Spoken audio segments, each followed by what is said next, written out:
So recently I came across this video entitled Closing the Pay Gap for Working Moms. How can gender parity be achieved?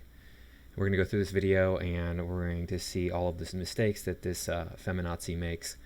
Now, before we do that, please like, comment, share, and subscribe. My channel is not getting any traction, as you can see. Please help me grow my channel to 100 subscribers by the end of the year. If you're one of the 3 people who does watch my videos, and you notice I've been not making as many videos the last 2 weeks, it's just because of my day job. I've been busy there, and I'm going to have more time at the end of the month. So I'll start making more videos later on. If you can, please stick around to the very end, because the algorithm punishes creators who don't get long watch times on their videos. That will help the algorithm recognize me as a valued creator and promote my video to more people. If you're watching on Facebook by chance, then please switch over to YouTube and let the video play. Thank you. So let's take a look and see what this lady has to say here. Working moms. Let's look into some of the studies and the numbers that are surrounding working mothers. I'm going to share with you some of the challenges that working mothers have, what goes into it, and then we're going to talk about some hardcore numbers of what it actually means to be a working mom and the gap year. All right, so great. We're going to have actual hardcore data, hardcore numbers to deal with. That'll be a refreshing change from people just saying, hey, look, I'm right because the newsman said that women are oppressed, therefore women are oppressed. Well, okay, so we'll look into some hard numbers here. My name is Beate Schlitt. I'm the founder and the creator of the Women's Code. I look a lot at the numbers, and I believe that the data always tells its true story, right? So, I have opinions, you have opinions, we can argue, we discuss it, but at the end of the day, we are pretty lucky now because there's been so much data, there's been so many studies done on all different kinds of things that we really can kind of get to the bottom of things pretty quickly. The first thing I want to, however, say for all my working moms, the kids are going to be okay. Okay?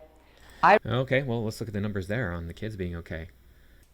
A child from a broken family is 3 times more likely to become badly behaved or aggressive as they grow older, according to a study carried out by the UK Office of National Statistics. Children from single-parent families are 4.53 times more likely to develop emotional problems than those whose parents stayed together. They also were 2.87 times more likely to show signs of behavioral disorders, and as we can see listed below, they also lack discipline. As we see, the percentage of people failing in the world are coming out of single-parent families. I raised a child by myself. She's now 26 years old, and while she makes some, mistakes, but at the end of the day, they're going to be okay. They're all going to grow up. They're all going to be okay. They're all going to fail. They're all going to get back up. It's not your fault. You do the best you can. That's all you can do, and then you push them out, and then it's their job to conquer their life. Yeah. So I don't have any hard numbers on this, but what do we see happening in the Western world right now, here in America, even though you're not from here? So I'm assuming you came here because you wanted a better life for you and for your child. But what's happening in America these days? We are being inundated with foreign ideas, and now the riots are burning down cities all over the country. Yeah, that sounds like a great idea. Let's keep raising our children in single-parent families. So, but what about the moms? Because we always talk about the kids and the influence on the kids, but what about the working moms?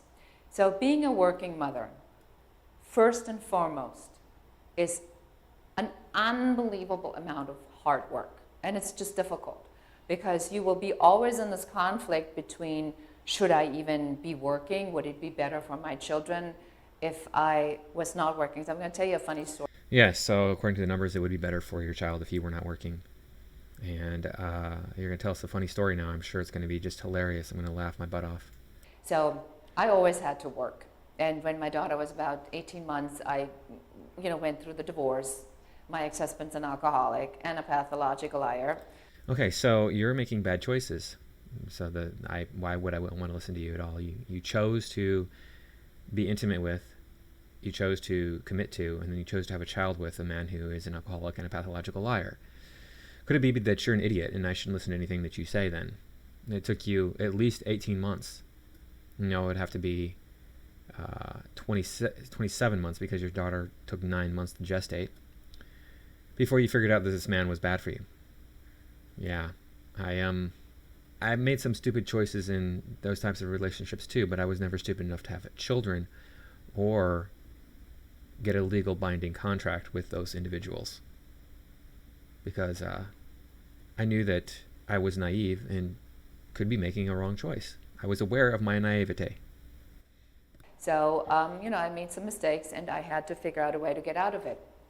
And so it's the first day of school and my daughter's... I like how she calls them mistakes. There were mistakes. I had to figure out a way to get out. No, these were your choices. These were your bad choices because you're a bad person. It has nothing to do with you going, oops, I accidentally slipped and I made this mistake. Or, you lied to me and deceived me and I believed it. That's a different sort of mistake. I mean, that's actually a legitimate mistake when somebody is actually trying to deceive you and successfully doing so. I don't think that that's the case in this case, though. You knew that he was an alcoholic. I mean, how do you hide being an alcoholic? It's you don't hide. It's there with backpack, and little lunch pail, and we walking in, and there's like kids everywhere, like hanging on the moms, and like, woo, don't go, mom. And here's my daughter, and she just has this ice queen look on her face, and she just looks at me all casual and says, "You can go now." I'm like, whoa, wait a minute. I said, what about all this other stuff? And she just takes a look around and she's like, she says, Mom, you and I talked about it. You will be okay. Turns around and walks into the teacher. Oh, okay. So your daughter at 5 years old was already a bitch feminazi. Good to know that you know how to raise children to be a feminazi. Good job. These people. We wonder why men aren't getting married, why women aren't getting married, where there's no good men left. Well, the fact is there's plenty of good men out there. Women don't want them. They're not good enough for these women, these little princesses who at 5 years old can just be like, look, I'm going to go into a strange situation and I'll be fine. Doesn't matter. I got this. I know everything I need to know, even though I'm only 5. Yeah, so you're raising your children wrong. So much for me guilt tripping over being a bad mom, just like that. It was all wiped out, and I've not felt guilty since. So being a mom obviously changes you as a person. Your hormones are changing. And when we first have children, it's like everything that we've been, everything that we were, comes to a screeching halt. And then, it's a turn and we go in a completely different direction. And suddenly we don't have our own identity. Suddenly we are known as the mother of. I am the mother of Gina. And that's your identity for about a good 18 years. Is you're just only known as your child's mom. And what happens is when a lot of women have children, is that because there's a biological clock to it, window of opportunity when it's a good time to have children. Let's just say roughly between 25 and 35. I know women have kids earlier, I know women have kids later, but just for the sake of making a point, let me just pick this particular time slot. That for a woman is not enough time to have made a big impact in her career yet. So what happens is when the man gets that promotion, or the man gets to kick that up to that next level, right? He says, I'm making finally enough money, now let's start the family. So he advances and she falls back. Yeah, well, I mean, this is the way that the world was built. And you all want to change this because you think that, you can beat biology somehow. The fact is, somebody has to raise the children. Somebody has to raise the children. Children are not capable of raising themselves. So, who's going to raise the children? Are you going to hire a nanny? Okay, that's fine. Can you do that? Yeah, it's nothing new to have women working. People think that this concept of women working started in the 1960s. That's not true. Women have worked throughout all of the centuries of human existence. And we've handled it in different ways, depending on the culture. But the fact is, we live in a highly intellectual world now, and so you have to be able to work in a way that is different. You don't see the fruits of your labor in most cases in your career. What you see is dollar bills. You see these numbers go into your bank account. So it's not like you're going, well, hey, if I don't work today, I'm not going to eat. It's very abstract. And What do you suppose is going to happen when you have a child that is actually the fruits of your labor in this case? That is one of the things that you created. You actually created that, whether you chose to or not. In fact, today's day and age with modern medicine, you chose to have that child because there's a million ways you can get out of not having that child. You have this thing that you have to take care of somehow. You have to take care of it, whether you get a nanny if you can afford that or you take care of it yourself. So it just comes down to basic biology. Who's better at raising children? Women. They are physically designed, psychologically designed to raise children. Men are not. Men are designed to go out and kill the dragon, or in actuality, kill the wildebeest.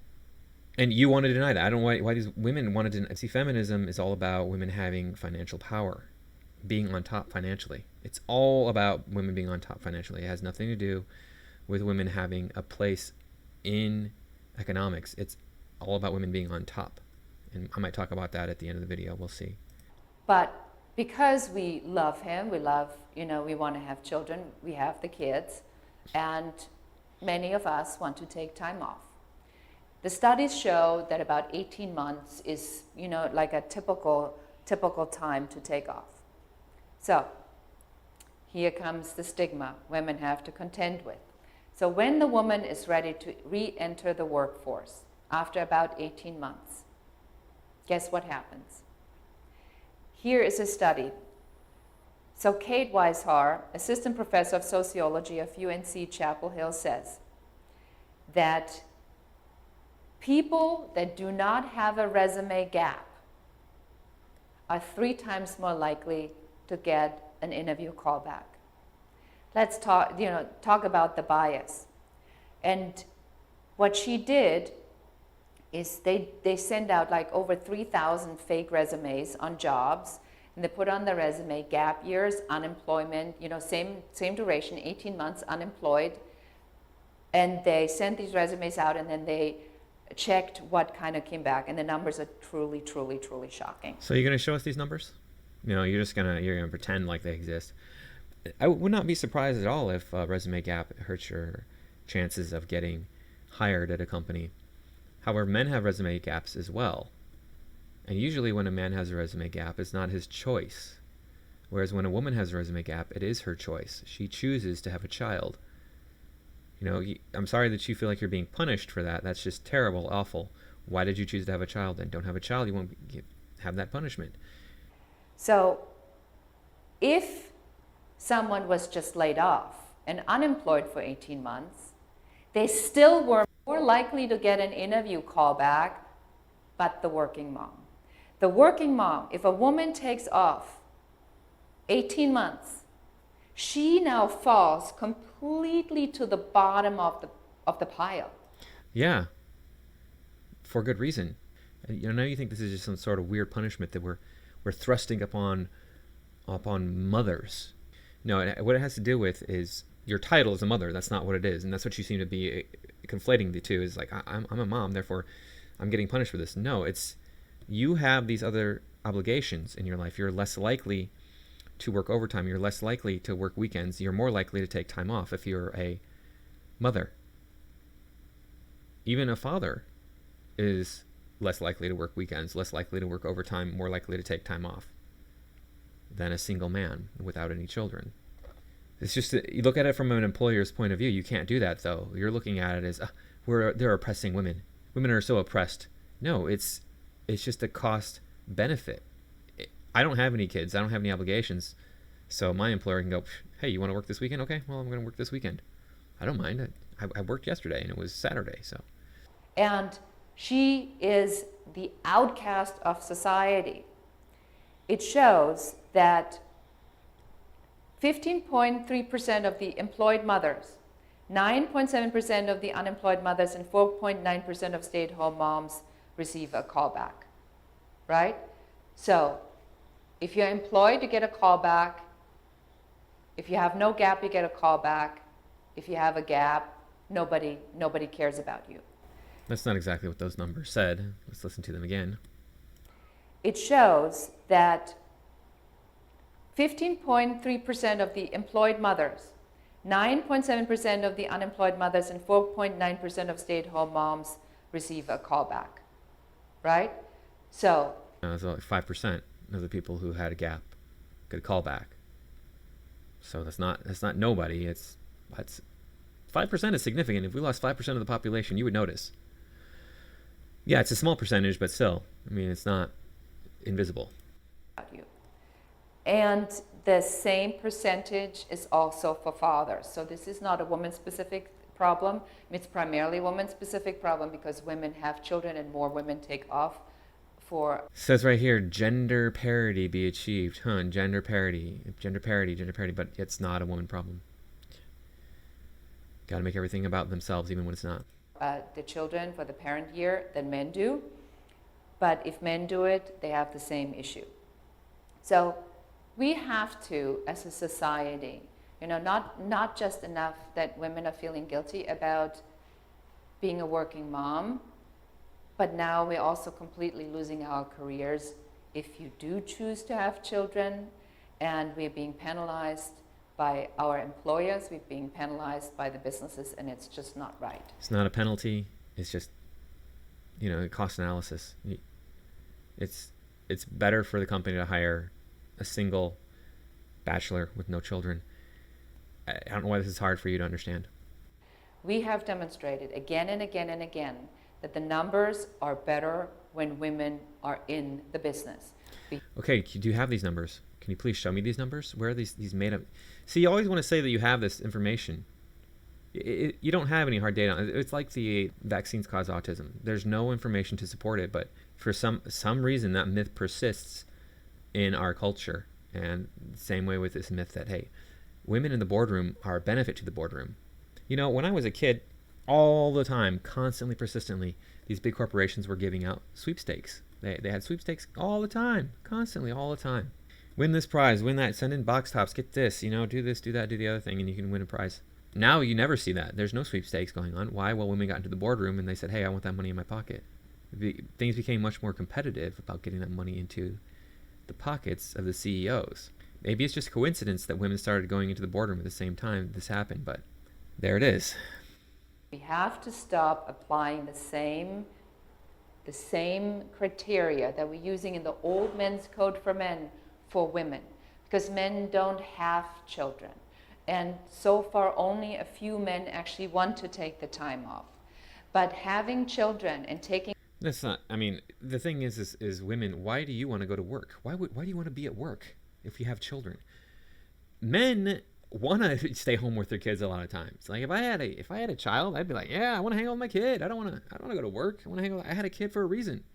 I want to help him or her grow into an adult, a healthy, responsible, respectful adult. That's what I want to do if I had a child. But that's not the case in my life. And the same thing with, why are all these women crying about, I don't want to stay home and be a mom. I want to go to work and make money and be as powerful as men. But they don't realize that in actuality they have more power. It's just quieter. It's much quieter. Because without women, we have no society. You could have the best trained engineers and lawyers and doctors and architects and all these different people that make society run. You can have a small group of them, say 1,000 of them, best in the world. And if you have no women, that country's not going to go anywhere. Okay? Taking care of those men's social security and their income later on and their survival and all the stuff, that they're going to get paid for, that's the kids that we give birth to.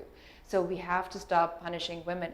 It makes me, I can't even believe, I can't even tell you how it makes me feel, because when I think about all these beautiful moms that are giving birth to all these beautiful children, and then they're trying to get back to work and they suddenly have to go back to an entry-level position, and I know women like that work at the director level with multiple six.